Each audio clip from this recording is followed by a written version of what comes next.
सभी को राम राम। मैं लक्ष्य क्लासेस पर आप सभी का स्वागत करता हूं। तो आज हम स्टार्ट करने वाले हैं बायोलॉजी। और बायोलॉजी के अंदर सबसे जो इम्पोर्टेंट टॉपिक होता है वो होता है सेल का। ठीक है, तो सेल से स्टार्ट करेंगे हम और चलो फिर डिस्कस करते हैं बायोलॉजी। बायोलॉजी बायोलॉजी का मतलब क्या होता है सर? बायोलॉजी बायोलॉजी को बोलते हैं जीव विज्ञान। जीव विज्ञान यानी कि जीव के ऊपर स्टडी करना, यानी कि अध्ययन करना। अब बायो का मतलब भी होता है लिविंग और लॉजी का मतलब होता है स्टडी, यानी कि इंग्लिश में बोले तो study of living thing. Living thing के ऊपर स्टडी करना ही क्या कहलाता है? बायोलॉजी कहलाता है। ठीक है, अब बहुत सारी चीज देखी, जैसे कि बायोलॉजी के अंदर किसी भी व्यक्ति ने अगर बायोलॉजी की चीज नोटिस तो की होंगी, और जिसने स्टडी की है उसका नाम क्या है? उसका नाम है एरिस्टोटल। तो एरिस्टोटल ने जब ये चीजें देखी कि लिविंग थिंग के ऊपर भाई उनकी हाइट बढ़ रही है, ठीक है, और तो वो ग्रो कर रही हैं, तो उनको जीवित मानना है, यानी कि वो ऑक्सीजन कैरी कर रही हैं। तो जैसे कि प्लांट्स भी लिविंग है और एनिमल्स भी लिविंग थिंग्स में आते हैं। ठीक है, तो बायोलॉजी को हमने चार ब्रांचेज में डिवाइड किया है। बायोलॉजी को चार ब्रांच में डिवाइड किया है, यानी कि पहली कौन सी होगी सर? जैसे कि बोटनी, दूसरी दूसरी होगी जूलॉजी, और तीसरी ब्रांच कौन सी है बायोलॉजी की? Micro biology. ठीक है, और चौथी ब्रांच कौन सी है बायोलॉजी की? ये है जेनेटिक्स। अब बायोलॉजी के अंदर तो अलग अलग डिफरेंट ब्रांचेज में हम अध्ययन करेंगे ना। तो बोटनी के अंदर जो अध्ययन किया जाता है वो किसके ऊपर किया जाता है? प्लांट यानी पादप के ऊपर किया जाता है। जूलॉजी के अंदर जो अध्ययन किया जाएगा वो एनिमल्स के ऊपर किया जाएगा। ठीक है, एनिमल्स को डिटेल तरीके से अध्ययन किया जाएगा जूलॉजी के अंदर। ठीक है, और माइक्रोबायोलॉजी में क्या किया जाएगा? जो कि माइक्रो ऑर्गेनिजम्स है, जो छोटे सूक्ष्म जीव है ना, उनको माइक्रो ऑर्गेनिजम्स को माइक्रोबायोलॉजी के अंदर डिस्कस किया जाएगा। और जेनेटिक्स के अंदर जितने भी हमारे डीएनए है, कि डीएनए की फॉर्मेशंस, डीएनए में कैसे, जेनेटिक्स में अगर कोई भी बाप है या बेटा है तो उनके जीन कैसे ट्रांसफर हो रहे हैं, यानी कि वो डीएनए, उसके ऊपर डिस्कस किया जाएगा जेनेटिक्स के अंदर। ठीक है, अब जैसे कि डिस्कस किया था लिविंग थिंग के ऊपर, जो अध्ययन किया था एरिस्टोटल ने किया था, तो इसे एरिस्टोटल को ही क्या बोलते हैं? फादर ऑफ बायोलॉजी बोलते हैं। ठीक है, फादर ऑफ बायोलॉजी बोलते हैं। तो जिसने बोटनी के ऊपर डिस्कस किया वो कौन थे फिर? वो थे थियोप्रेटस। और फादर ऑफ बोटनी ही कौन कहलाएंगे फिर? थियोप्रेटस कहलाएंगे। ठीक है, जूलॉजी के ऊपर किसने काम किया था सर? फिर वो जो उसके फादर कहलाएंगे फिर, वो एरिस्टोटल ने किया था। एरिस्टोटल ने, यानी कि फादर ऑफ जूलॉजी कौन कहलाई? एरिस्टोटल। फादर ऑफ बोटनी यानी कि वनस्पति जनक में, वनस्पति के जो प्लांट्स के अंदर फादर कहलाई, वो थियोप्रेटस कहलाई। माइक्रोबायोलॉजी के अंदर फादर कौन कहलाई? जिन्होंने बैक्टीरिया की खोज करी थी, यानी कि बैक्टीरिया की खोज किसने करी थी सर? एंटोन वॉन लियोनहॉक ने। तो ये माइक्रोबायोलॉजी के फादर कहलाई। और जेनेटिक्स के फादर कौन है? ई ओडेम। इन्होंने डीएनए के ऊपर काम किया था, तो इन्होंने जेनेटिक्स के फादर कहा जाता है। ठीक है, ये तो फादर के ऊपर, यानी कि कौन सी ब्रांच के कौन से जनक या पिता कहे जाते हैं, तो उसके बारे में क्वेश्चन बनता है। यानी कि एरिस्टोटल फादर ऑफ बायोलॉजी, और father of botany Theophrastus, father of zoology Aristotle, और माइक्रोबायोलॉजी के फादर हैं एंटोन वॉन लियोनहॉक, और जेनेटिक्स के फादर हैं ई ओडेन। ठीक है, नेक्स्ट स्लाइड में चलते हैं अभी। अब देखो, लिविंग जीवित वस्तुओं में जितने लिविंग थिंग मिलके बने हैं वो किससे मिलके बने हैं? यानी कि उनकी सबसे छोटी जो यूनिट है ना, वो एक सेल है। यानी कि सेल से मिलकर ही सारे प्लांट भी और एनिमल्स भी सभी किससे मिलकर बने हैं? सेल से मिलकर बने हैं। तो सेल से थोड़ा बहुत डायग्रामेटिकली तरीके से देख लेते हैं। जो सेल से मिलकर क्या बनता है? वो बनता है सर टिश्यू, यानी कि उत्तक। ये कोशिका ठीक है, और इसको बोलते हैं ऊतक। अब टिश्यू से मिलकर क्या बनेगा, एक ऑर्गन बनेगा, यानी कि एक अंग बनेगा। ठीक है, यानी कि जैसे कि लीवर वगैरह बन गया, किडनी, ये सारे हमारे ऑर्गन है, हार्ट हो गया, लेकिन सभी को मिलाकर एक ऑर्गन सिस्टम बनेगा, ऑर्गन सिस्टम बनेगा। अब ऑर्गन सिस्टम मिलकर क्या बनाएगा, एक ऑर्गेनिज्म बनाएगा, यानी कि एक जंतु बन जाएगा।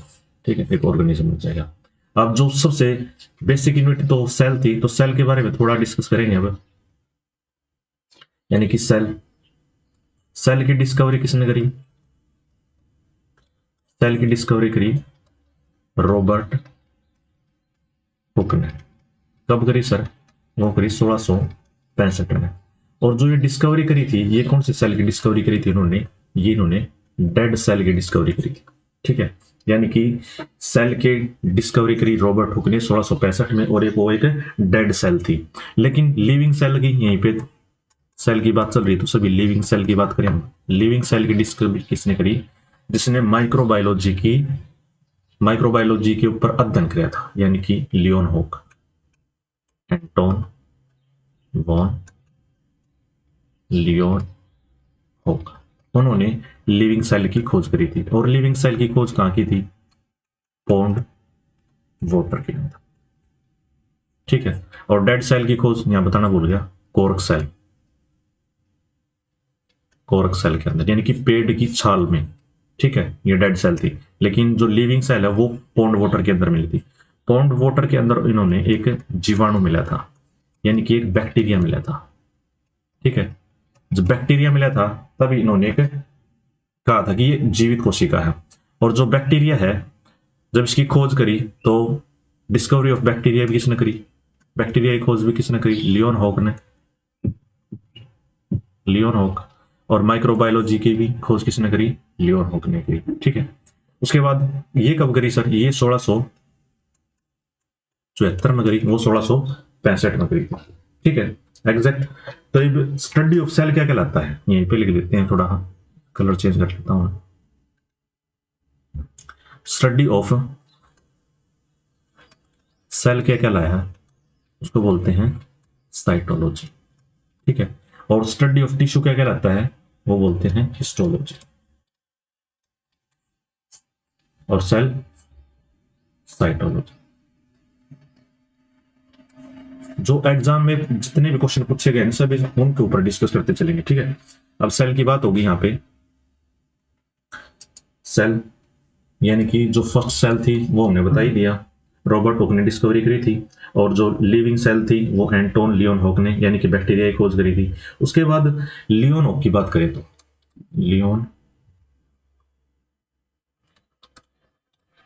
लियोन हुक ने जैसे कि बैक्टीरिया की खोज करी। उसके अलावा किस किस की खोज की, बैक्टीरिया के अलावा प्रोटोजोआ की खोज भी लियोन हुक ने करी। प्रोटोजोआ के अलावा जो स्पर्म सेल है ना, उसकी भी खोज किसने करी थी, लियोन हुक ने करी थी। और लियोन हुक कौन सी ब्रांच के फादर हैं, माइक्रो बायोलॉजी के भी फादर हैं। ठीक है, यानी कि फादर ऑफ सेल बायोलॉजी कौन कहलाएगा सर, फिर फादर ऑफ सेल बायोलॉजी, जिसने सबसे पहले खोज करी थी, चाहे वो डेड सेल हो चाहे लिविंग सेल हो, तो फादर ऑफ सेल बायोलॉजी कौन कहलाएगा, वो कहलाएगा रॉबर्ट हुक की। चाहे उसने डेड सेल की खोज करी हो, लेकिन सेल बायोलॉजी के फादर वही कहलाएंगे। ठीक है, उसके बाद सेल के ऊपर थ्योरी दी गई थी सर, सेल को लेकर थ्योरी दी गई कि क्या थ्योरी दी गई सर सेल के ऊपर, वो सेल की थ्योरी दी गई, यानी कि सेल थ्योरी, कि हर सेल थ्योरी दी गई सेल्डन और सेवान ने, सेल्डन और सेवान। कब दी थी सर, 1838-39 में। इसने क्या कहा था, जो सेल थ्योरी के अंदर जो प्लांट हैं वो सभी प्लांट सेल से मिलकर बने हुए हैं, जो एनिमल्स हैं वो सभी एनिमल सेल से मिलकर बने हुए हैं, एनिमल सेल से मिलकर बने हुए। ठीक है, और इसी की थ्योरी को फिर आगे बढ़ाया था 1855 में रुडोल्फ विर्चो ने। ठीक है, 1855 में रुडोल्फ विर्चो ने इस थ्योरी को आगे बढ़ाया। उसने कहा कि जो सेल है ना, वो किससे मिलकर बनाता है, वो pre existing cell, existing cell से मिलकर बनाता है, यानी कि सेल डिवाइड करता रहता है। ठीक है, सेल डिवाइड करेगा, यानी एक सेल से डिवाइड होके दो सेल बन गई, फिर ये दो सेल अलग से दो सेल बनाएंगी, ये सेल अलग से दो सेल बनाएंगी, फिर ये अलग से दो सेल बनाएंगी, ऐसे ऐसे एक सेल ग्रुप बन जाता है, यानी कि हर सेल पिछली सेल से मिलकर बनी होती है। ठीक है, इन्होंने ये थ्योरी दी थी रोडोल्फ विर्चो ने। ठीक है, ये तो हमने सेल थ्योरी के बारे में डिस्कस कर लिया, यानी कि स्टडी ऑफ सेल क्या कहलाता है, साइटोलॉजी। और सेल थ्योरी किसने दी थी, सेल्डन और सहवान ने, यानी कि प्लांट सेल से मिलकर बने होते हैं, एनिमल सेल से मिलकर बनी होती हैं। यानी सेल थ्योरी कब दी गई थी, सेल्डन और सहवान के द्वारा 1838 में और 1839 में। रोडोल्फ विर्चो ने इसको कब आगे बढ़ाया था, 1855 में, यानी कि प्री एग्जिस्टिंग सेल डिवाइड करते हैं, उन्होंने ये बताया था। ठीक है, उसके बाद नेक्स्ट सेल की हम बात करें कि सेल कैसी होती है सर, सेल ऐसी होती है, बिल्कुल भाई, जब मैं ऐसी जो मान लो जो मैंने बना दी नहीं होगी सर। ठीक है, ये देख लियो माइक्रोस्कोप में जाकर, ये सेल होती है। ठीक है, इसके अंदर ये क्या बना दिया सर, ये है न्यूक्लियस और ये है बाहर सेल मेम्ब्रेन, ये सेल मेम्ब्रेन है, यानी कि सेल परत है। ठीक है, और इसको बोलते हैं साइटोप्लाज्म, साइटोप्लाज्म। जस्ट ये लिक्विड मटेरियल होता है यहाँ पे। ठीक है, ये मैं एनिमल सेल की बात कर रहा हूं। ठीक है, साइटोप्लाज्म में लिक्विड मटेरियल होता है, इसमें सारी ऑर्गेनेलीज पाई जाती हैं। ऑर्गेनेलीज का मतलब जैसे कि mitochondria, lysosomes, endoplasmic reticulum, endoplasmic reticulum. ठीक है, और वैक्यूल्स, ये सभी ऑर्गेनेलीज हैं। ठीक है, तो अब मैं बात करता हूं, नेक्स्ट स्लाइड में पर चलते हैं कि जो ये तो थी मैंने बताया एनिमल सेल है, लेकिन प्लांट सेल के अंदर जो आउटर लेयर होगी ना, उसको क्या बोलेंगे सर, उसको बोलते हैं सेल वॉल। ठीक है, सबसे जो रिजिड कठोर होती है ये सेल वॉल होती है प्लांट सेल के अंदर, यानी कि जो बाहर की परत होगी ना वो सेल वॉल से सेल वॉल बोलते हैं उस लेयर को। ठीक है, उसके बाद सेल मेम्ब्रेन भी प्रेजेंट होती है, लेकिन प्लांट के अंदर बाहर वाली सेल को सेल वॉल कहते हैं, लेकिन एनिमल सेल को बाहर वाली सेल को सेल मेम्ब्रेन कहते हैं। ठीक है, अब देख लेता हूँ नेक्स्ट, उसमें अगर मैंने स्लाइड लगा रखी होगी तो ये रहा, देखो ये है प्लांट सेल और ये है एनिमल सेल। देखो एनिमल सेल के अंदर जो आउटर लेयर होगी कहाँ है भाई, प्लाज्मा मेम्ब्रेन, यानी कि सेल मेम्ब्रेन बोल सकते हैं इसको, सेल मेम्ब्रेन भी इसी को बोलते हैं और प्लाज्मा मेम्ब्रेन भी इसी को बोलते हैं। लेकिन जो सेल वाली सेल है ना, जो सॉरी प्लांट वाली सेल है ना, उसके अंदर बाहर वाली सेल को क्या बोलते हैं, सेल वॉल बोलते हैं। ठीक है, इसमें देखो एक वैक्यूल्स है, ये पूरी सेल का 50 से लेकर 90% एरिया सिर्फ वैक्यूल्स कवर करके रखता है। ठीक है, इसमें एंडोप्लाज्मिक रेटिकुलम है, ये राइबोसोम्स है, राइबोसोम देखो दोनों में है, एंडोप्लाज्मिक रेटिकुलम भी दोनों में होगा। ठीक है, माइटोकॉन्ड्रिया भी दोनों में होगा। ठीक है, लेकिन वैक्यूल्स इसके अंदर प्लांट सेल के अंदर काफी बड़ा होता है। ठीक है, अच्छा ये क्लोरोप्लास्ट है, ये भी सिर्फ प्लांट सेल के अंदर मिलता है। ठीक है, यानी क्लोरोप्लास्ट क्या बनाएगा, फिर क्लोरोफिल बनाएगा, जिससे क्लोरोफिल फोटोसिंथेसिस में हेल्प करेगा, यानी कि प्लांट्स को खाना बनाने में हेल्प करता है। ये गोल्गी अपरेटस है, ये भी दोनों में पाया जाता है, लाइसोसोम्स भी दोनों में पाया जाता है। ठीक है, सेंट्रियोल्स और माइटोकॉन्ड्रिया। चलो हम डिस्कस करते हैं, एक बार प्लांट सेल के बारे में बता देता हूं मैं, जैसे कि एक बार थोड़ा इसको मैं साइड हो जाएगा, ये नहीं होगा फिलहाल तो नहीं होगा। सेल वॉल की बात करते हैं, यानी कि प्लांट सेल की बात करेंगे, यानी कि सेल वॉल, जो प्लांट सेल की जो सेल वॉल है वो किससे मिलकर बनी होती है, प्लांट्स के अंदर। यहां से इंपॉर्टेंट क्वेश्चन है, जैसे कि सेलुलोज से मिलकर बनी होती है सर। सेलुलोज क्या है, एक कार्बोहाइड्रेट है। ठीक है, और एल्गी, एल्गी किसकी, जो एल्गी शैवाल बोलते हैं हिंदी में, शैवाल। कोशिश करना इंग्लिश मीडियम में पढ़ने की कोशिश करो, क्योंकि इंग्लिश में ये वर्ड ज्यादा याद हो जाते हैं और हिंदी में थोड़ी अटपटे शब्द है बायोलॉजी के अंदर। एल्गी की जो बाहर की जो सेल वॉल है वो किससे मिलकर बनी होती है, बाहर वाली लेयर सेलुलोज से मिलकर बनी होती है। अच्छा, फंगी यानी कि कवक, उसकी बाहर वाली लेयर किससे मिलकर बनी होती है, काइटिन की। ये वो क्वेश्चन है जो आए हुए क्वेश्चन है, ऐसे ही मिलता है ना। फंगी, बैक्टीरिया, उसके बाद बैक्टीरिया आएगा, बैक्टीरिया की सेल वॉल किससे मिलकर बनी होती है सर? बाहर वाली लेयर पेप्टिडो, पेप्टिडो स्पेलिंग PEPTIDO ग्लाइकिन, पेप्टिडो ग्लाइकिन। और इसको क्या बोलते हैं सर? म्यूरिन भी बोलते हैं। ठीक है, यानी कि बैक्टीरिया की जो वॉल है वो पेप्टिडोग्लाइकिन की बनी होती है, फंगी की जो वॉल है वो काइटिन की, एल्गी की सेलुलोज की, और प्लांट की सेलुलोज की। ठीक है, एनिमल सेल के अंदर जो सेल मेम्ब्रेन है सर वो किसकी बनी होती है? सेल मेम्ब्रेन या प्लाज्मा मेम्ब्रेन एक ही बात है, वो किसकी बनी होती है सर? वो लिपिड प्लस लिपिड की, यानी कि इसमें भी बोलते हैं इसको प्रोटीन और लिपिड, इन दोनों को मिलाकर क्या बोलते हैं? फॉस्फोलिपिड,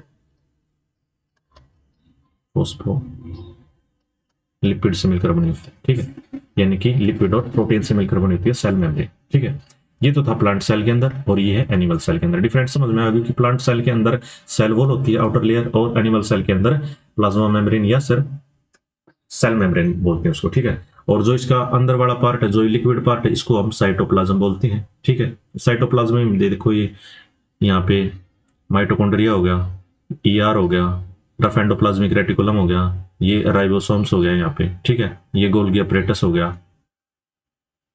और ये क्या है? ये एंडोप्लाज्मिक रेटिकुलम और न्यूक्लियस है। न्यूक्लियस के अंदर फिर डीएनए, आरएनए, क्रोमोसोम्स ये सब होते हैं, जेनेटिक मटेरियल होते हैं इसको। ठीक है, उसके बाद नेक्स्ट स्लाइड पे चलते हैं। क्या रहा है हमारा? अच्छा, सेल कितने, सेल जो ऑर्गेनिज्म है वो सारी कितनी सेलों से मिलकर बने होते हैं? उसके भी यहाँ पे सेल टू टाइप्स की होती है, एक तो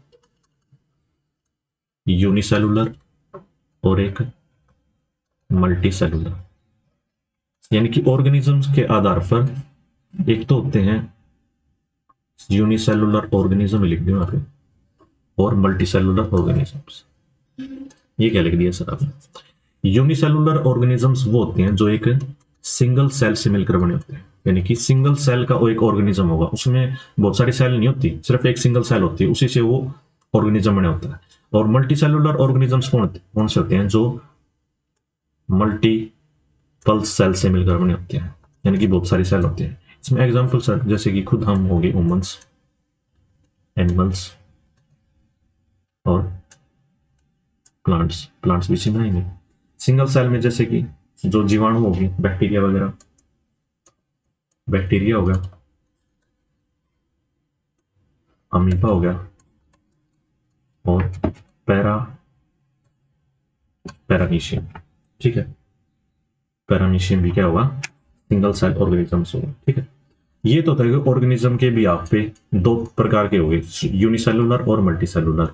लेकिन न्यूक्लियस के बेसिस पे भी सेल दो प्रकार की होती है। कलर चेंज कर दूंगा इसमें। न्यूक्लियस के बेसिस पे सर कौन कौन सी? न्यूक्लियस हो गया, न्यूक्लियस के बेसिस पर जैसे कि एक तो होती है, की बात होगी भाई,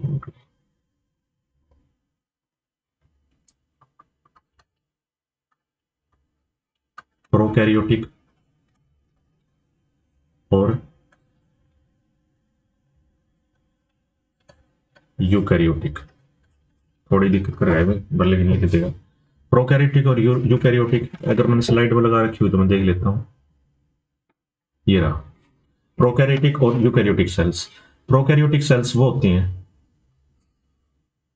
जो न्यूक्लियस absent होता है इसमें।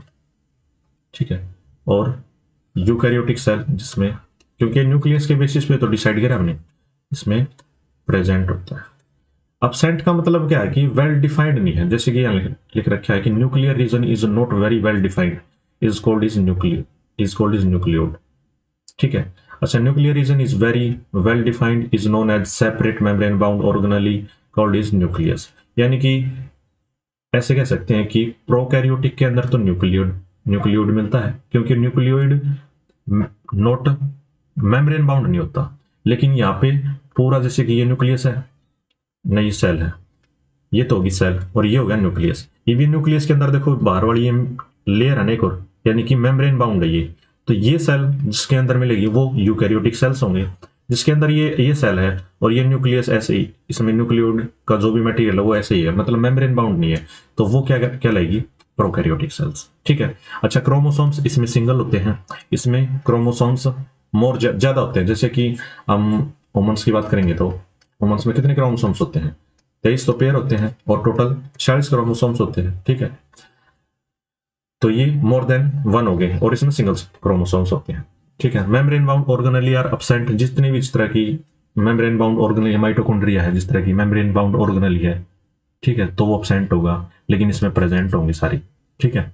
अच्छा, साइज की बात करें तो प्रोकैरियोटिक साइज सेल्स का जो साइज होता है वो स्मॉलर होता है as compare to eukaryotic cells, उनका साइज का वो साइज भी दे रखे हैं, larger in size than prokaryotic cells. ये न्यूक्लियस के भी पे थे। ठीक है। उसके बाद नेक्स्ट चलते हैं हम।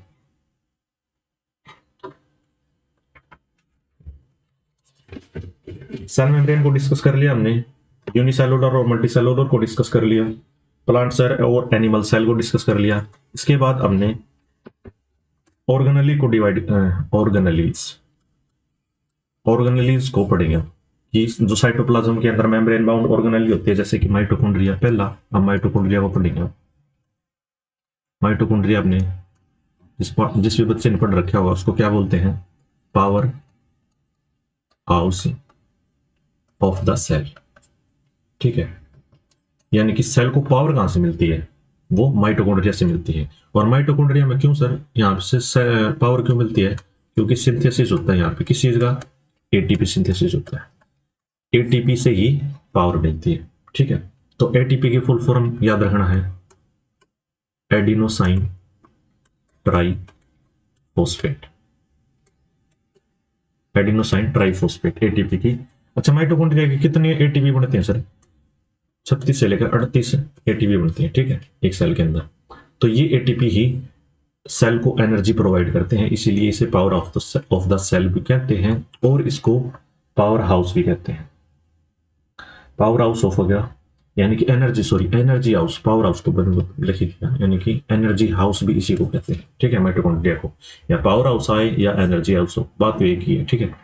तो इसके अंदर सर रेस्पिरेशन होता है, माइटोकॉन्ड्रिया के अंदर कौन सा रेस्पिरेशन होता है सर, एयरोबिक रेस्पिरेशन।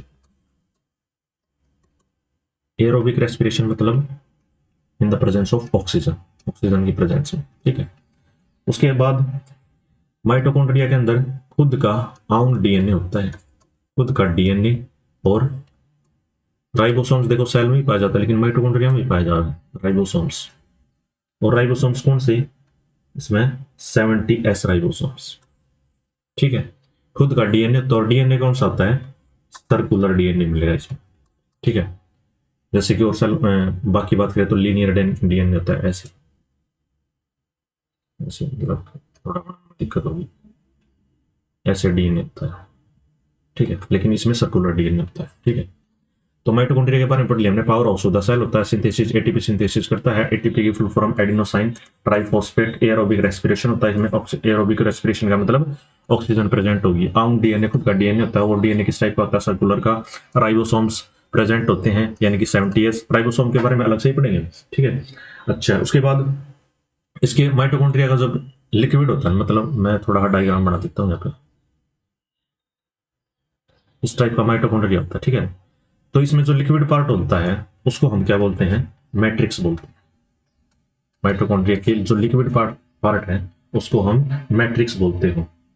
और जो ये कट से बने हुए हैं इसको क्या बोलते हैं, क्रिस्टे, CRSTEA, क्रिस्टे बोलते हैं। ठीक है। और क्रिस्टे ही यहाँ पे एटीपी बनते हैं। ठीक है। तो ये हमने कंप्लीट कर लिया माइटोकॉन्ड्रिया। उसके बाद नेक्स्ट स्लाइड चलते हैं, अब पढ़ेंगे हम। अच्छा, एक बात बतानी रहेगी, जो इसमें लिख देता हूँ नेक्स्ट पेज में, विदाउट मेम्ब्रेन, आउटर मेम्ब्रेन की माइटोकॉन्ड्रिया क्या कहलाता है, माइटोप्लास्ट कहलाता है, माइटोप्लास्ट। विदाउट आउटर मेम्ब्रेन माइटोकॉन्ड्रिया क्या बोलते हैं, माइटोप्लास्ट। ठीक है। बस ये चीज थी, जो एक चीज रही इसकी होगी। उसके बाद बोलते हैं, पढ़ते हैं हम एंडोप्लाज्मिक रेटिकुलम। ये जो जो मैंने नाम लिख रहा है ये वहां पे उसमें पेज में दिखाए थे जब प्लांट और एनिमल सेल इकट्ठे थी। तो एंडोप्लाज्मिक रेटिकुलम, इसका क्या काम होता है सर? तो ये दो टाइप का होता है, पहले तो ये देख लो, एंडोप्लाज्मिक रेटिकुलम दो टाइप का होता है। कौन कौन सा? एक तो होता है sir R E R, E R का मतलब एंडोप्लाज्मिक रेटिकुलम ही है, आर का मतलब होता है रफ। और ये रफ क्यों हो, किसका कारण हो, वो भी बता देंगे। एस ई आर यानी कि स्मूथ, एक रफ और एक स्मूथ, बस एंडोप्लाज्मिक रेटिकुलम। अच्छा, रफ क्यों होता है सर? क्योंकि इस पर राइबोसोम्स प्रेजेंट होते हैं, यानी कि इसकी सरफेस पर राइबोसोम चिपके हुए आ गए, ठीक है, इसलिए ये रफ बन जाए। लेकिन इस पर, इसमें मैं लिख दिया प्रेजेंट, तो इसमें मैं लिख दूंगा एब्सेंट, राइबोसोम्स एब्सेंट होंगे, ठीक है। अगर राइबोसोम्स एब्सेंट है तो वो स्मूथ एंडोप्लाज्मिक रेटिकुलम है, और अगर राइबोसोम प्रेजेंट है तो वो रफ एंडोप्लाज्मिक रेटिकुलम, ठीक है। अब रफ एंडोप्लाज्मिक रेटिकुलम क्या बनाया सर? जब राइबोसोम जड़ा जाए तो प्रोटीन नहीं बना हुआ, हमेशा याद रखिए, तो वो प्रोटीन सिंथेसिस करेगा, ठीक है। और प्रोटीन सिंथेसिस करेगा यानी कि राइबोसोम हमेशा प्रोटीन सिंथेसिस करेगा। तो रफ एंडोप्लाज्मिक में आएगा, तो रफ एंडोप्लाज्मिक रेटिकुलम के काम हो गया प्रोटीन सिंथेसिस करवाना। अच्छा, राइबोसोम्स अब्सेंट है तो ये स्मूथ होगा तो फिर क्या होगा? लिक्विड्स फैट वगैरह होंगे, ठीक है। तो राइबोसोम अब्सेंट, तो इसमें सिंथेसिस करेगा फैट और लिपिड्स, वसा, ठीक है, ये सिंथेसिस करेगा।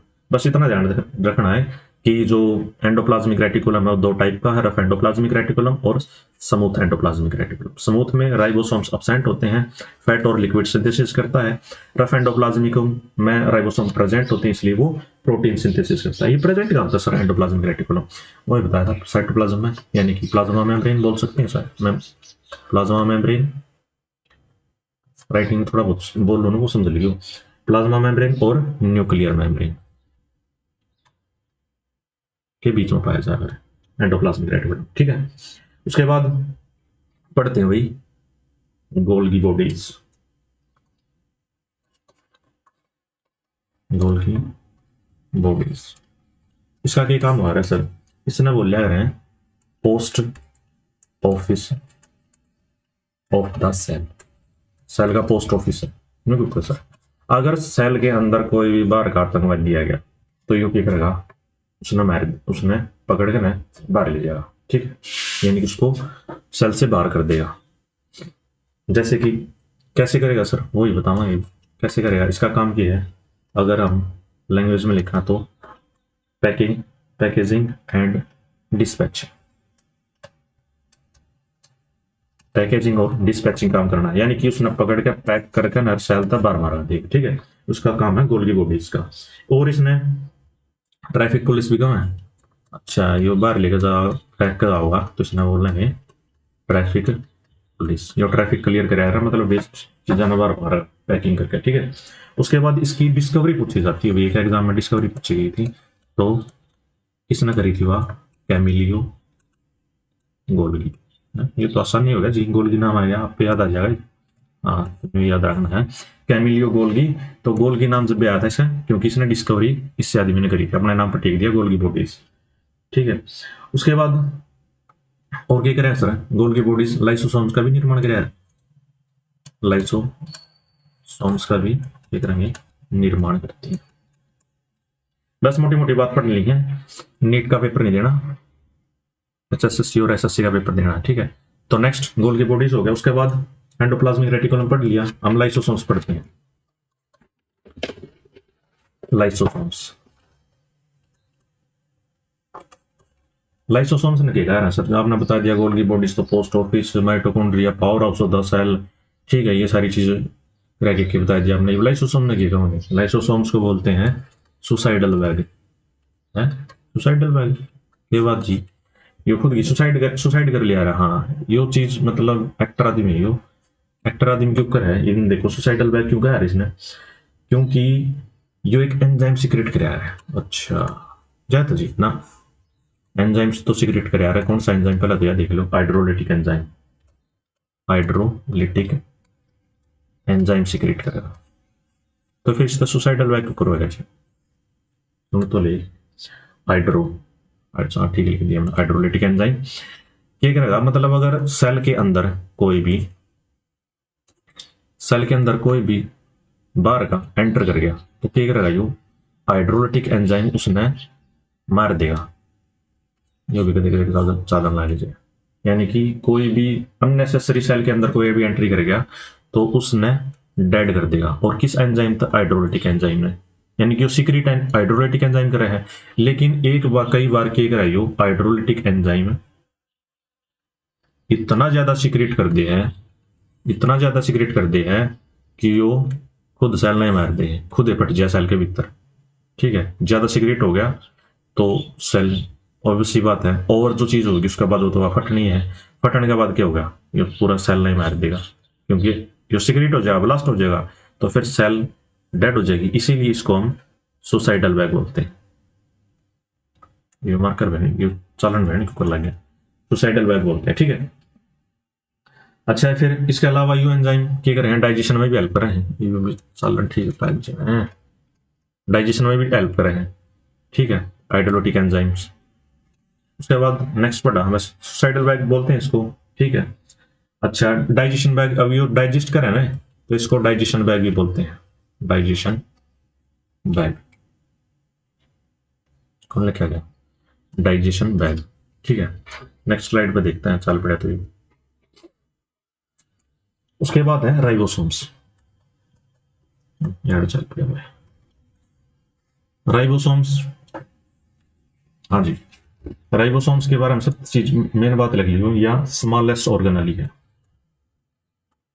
स्मॉलेस्ट ऑर्गेनली है। ऑर्गेनली बताएगी ना, माइटोकॉन्ड्रिया गोल्गी अपने सारी ऑर्गेनली पर डलना करिए हाँ।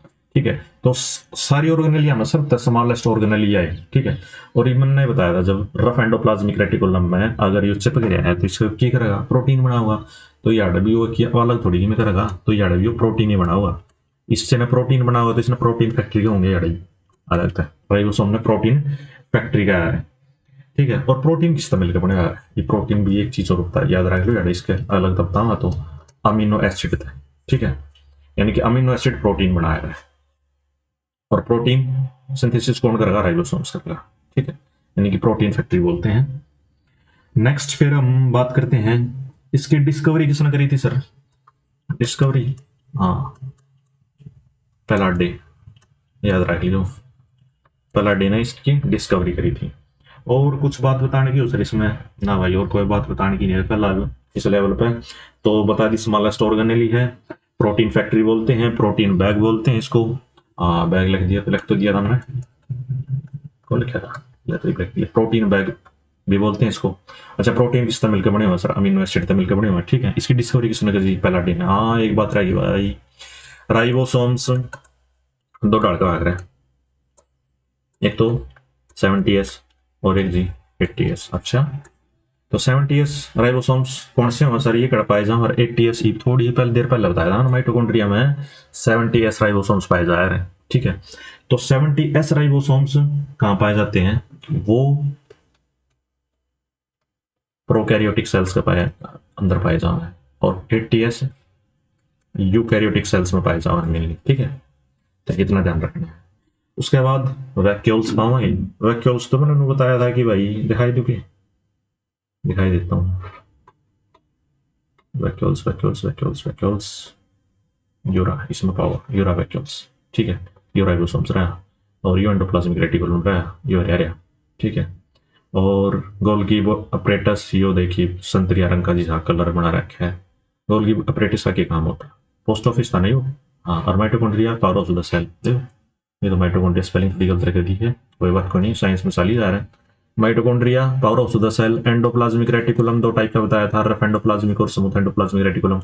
राइबोसोम्स भी दो टाइप का बताया, 70 और 80S का बताया था। ठीक है, गोल्गी अपरेटस यानी गोल्गी बॉडीज क्या बताई थी, post office of the cell बताई थी। ठीक है, अच्छा, और तो वैक्यूल्स तो ही पढ़ाएंगे, चलो वैक्यूल्स पर अपनी स्लाइड पर आ जाओ फटाफट, स्लाइड कर गई। ठीक है, तो ये वैक्यूल्स आ जाओ पढ़ के, वैक्यूल्स। अच्छा जी, वैक्यूल्स ये मैंने दिखाई दिया था कि प्लांट सेल में आया, बस अब तक। ठीक है, ये इसमें भी मेम्ब्रेन बाउंड होगा, इसके भी बार मेम्ब्रेन हुआ है। इसने डर लग गया, यो भी बाउंड्री बना के रखा है, ठीक है, यो मेम्ब्रेन बाउंड है। इसके बाद एनिमल्स में होता है लेकिन स्मॉल टेम्परेरी हो, कहने का मतलब, ठीक है। और ग्लूकोज स्टोर कराया करे, प्रोटीन स्टोर कराया करे एनिमल्स के अंदर, ठीक है। हेल्प की करेगा जी, यो हेल्प तो करेगा, इतनी प्लांट सेल में इतना बड़ा एरिया ले रहे हो, हेल्प करेगा यो सेपरेट वेस्ट प्रोडक्ट ने सेपरेट करेगा। हाँ, जो भी वेस्ट प्रोडक्ट होगा सेल के भीतर उसने सेपरेट अलग कर देगा, ठीक है, सेल तक। तो फिर क्या करेगा, इन प्लांट सेल के अंदर होना सबसे बड़ा तो यो इन प्लांट सेल की ये बात कर लें एक बार। अगर सबसे बड़ा एरिया उड़ गिर रहा है तो प्लांट सेल के अंदर ये 50 से लेकर 90% जो सेल का जो वॉल्यूम है, जो एरिया है, उसने कवर करके रखा है, ठीक है। और वैक्यूल्स की जो आउटर लेयर है ना, आउटर लेयर है, उसने क्या बोला रहे हैं, टोनोप्लास्ट बोल रहे हैं, ठीक है। रट लियो ही कि हिंदी मीडियम पढ़ा दी, सारी चीज इंग्लिश में याद रखने की। टोनोप्लास्ट ने टोनोप्लास्ट लिखती तो कोई अलग बात नहीं है, ठीक है। अच्छा, ये बिगेस्ट सेल ऑर्गेनली है, समालेस्ट कौन सी बताई थी, इससे पिछली स्लाइड में राइबोसोम्स बताई थी, ठीक है। तो यह बिगेस्ट ऑर्गेनली हो रहा है, biggest organelle in plant cell. Ribosomes even plant animal cell में भी होते हैं और प्लांट सेल में भी होते हैं। तो सबसे जो छोटी ऑर्गेनली है वो तो है राइबोसोम्स, प्लांट सेल में भी। और एनिमल सेल में ना, सॉरी, प्लांट सेल में तो बिगेस्ट ऑर्गेनली हो गए वैक्यूल्स, ठीक है। एनिमल्स में क्या हो बिगेस्ट, ये तो अपना प्लांट सेल की बताइए बिगेस्ट, और एनिमल सेल में ये तो बतानी पड़ेगी, एनिमल सेल में न्यूक्लियस वगैरह भाई, ठीक है। आउटर सेल को टोनोप्लास्ट बोलते हैं। अच्छा, एक काम जब इतनी ये प्रोवाइड कराया है, रिजिडिटी प्रोवाइड कराया, लार्ज जो है तो रिजिडिटी प्रोवाइड यानी कि स्ट्रॉन्गता प्रोवाइड करेगी, ठीक है, कठोरता सेल, ठीक। वैसे ही फटाफट हम लास्ट स्लाइड पर चलेंगे। प्लास्टिड, प्लास्टिड क्या है सर, तो प्लांट में हो रही भी प्लास्टिड्स, प्लास्टिड क्या है सर, इससे तो पढ़ाएंगे। प्लास्टिड है भाई, प्लांट में पाया जाएगा किचन ऑफ द सेल, इसको बोलते हैं किचन ऑफ द सेल, ठीक है। इसकी डिस्कवरी बताओगे सर, हाँ बता दें, डिस्कवरी करी थी इसकी ई एक्ल ने, ई एक्ल ने इसकी डिस्कवरी करी थी। अच्छा, ये प्लास्टिड लिख लियो कि यार बोल जो एनिमल सेल में लाई रपाउज में प्रेजेंट इन प्लांट सेल में मिला है, ठीक है।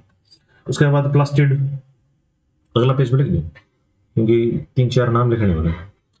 प्लास्टिड 3 ना अगर डिवाइड करा तो एक तो आ रहा है क्लोरोप्लास्ट, प्लास्ट लग गया नहीं से पीछे, तो प्लास्टिड का पार्ट है क्लोरोप्लास्ट। अच्छा, दूसरा जी, दूसरा है क्रोमोप्लास्ट, क्रोमोप्लास्ट को वो बना लेती है, तो डंडा ला दे। अच्छा, तीसरा ल्यूकोप्लास्ट, ल्यूको, ये क्या ही कमी है जी, हाँ हाँ समझ तो गया। क्लोरोप्लास्ट के करेगा कंटेन बना हुआ क्लोरोफिल, ये बना रहा है क्लोरोफिल, नाम सुने सुना लग गया जी, बिल्कुल सुन रखा होगा भाई, पेड़ पौधे बारे में थोड़ा बहुत जानता होगा। तो क्लोरोफिल, क्लोरोफिल क्या कर रहा है, फोटोसिंथेसिस में हेल्प कर रहा है, ठीक है बस, तो यह बात बताई थी। फोटोसिंथेसिस में, फोटोसिंथेसिस मतलब सर रोटी पानी बनाओ ये अपने पौधे अपना फोटोसिंथेसिस खाना बनाते हैं, फोटोसिंथेसिस में हेल्प कौन पर है, क्लोरोफिल। और यो होया क्या डगर है जी, यो पत्तिया में आ रहा भाई, हरे हरे पत्तिया में, ठीक है। उसके बाद क्लोरोप्लास्ट ना, सॉरी क्लोरोप्लास्ट तो बताया गया, क्रोमोप्लास्ट बताना है। क्रोमोप्लास्ट में क्या हुआ है, यो भी डिफरेंट टाइप ऑफ पिगमेंट तो बने आ रहे हैं, यानी कि पिगमेंट थे, हाँ यो पिगमेंट क्या करा, क्लोरो प्रोवाइड करेगा, यानी कि पिगमेंट प्रोवाइड करेगा, के प्रोवाइड करेगा सर, कलर प्रोवाइड करेगा। इसने पेट की बात करें तो मन तन मन तो प्रोवाइड करे नहीं, यो करेगा फ्रूट्स ने और फ्लावर्स ने कलर प्रोवाइड करा, ठीक है। हाँ, गुलाब, लाल गुलाब, सब दौड़ा सफेद जो भी है सारे उन्हें कलर प्रोवाइड करेगा, ठीक है। ल्यूकोप्लास्ट, ल्यूको, ल्यूको तो यार कमी होगी, यानी कि कलरलेस होगा, ये तो कलरलेस होगा, कलरलेस किस आ रहा है सर, व्हाइट ही आ रहा है बिना, जिस पर कि चाय भी कलर नहीं होना वो व्हाइट हो रहा है। अच्छा जी, और क्या काम हो जैसे ल्यूकोप्लास्ट का स्टोर करने का काम होगा, ये स्टोर करेगा जी है, यो करेगा स्टार्च और ऑयल, और भी करेगा जी हाँ प्रोटीन ग्रेनुअल्स, ठीक है, प्रोटीन ग्रेन्यूल्स रहेगा। ठीक है, तो ये हो गया भाई अपना प्लास्टिड। एक छोटा सा और देख लेता हूं, चेक कर लेता हूं मैं, सेंट्रियोल्स फाउंड इन एनिमल। जो तो सेंट्रियोल्स तो भाई पाया जा रहा है एनिमल सेल के अंदर।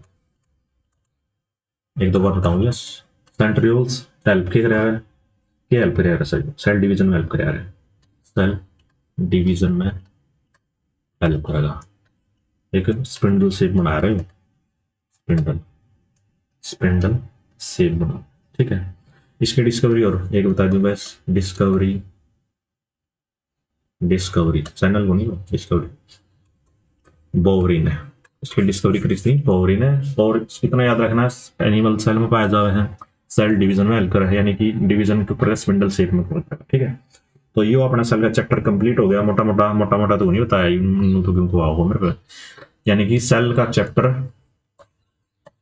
डी ग्रुप खतर को नहीं हो, एसएससी में इतना सफिशियंट है। एसएससी में सी ग्रुप का दे दियो और डी ग्रुप पे तो बल्ले बल्ले।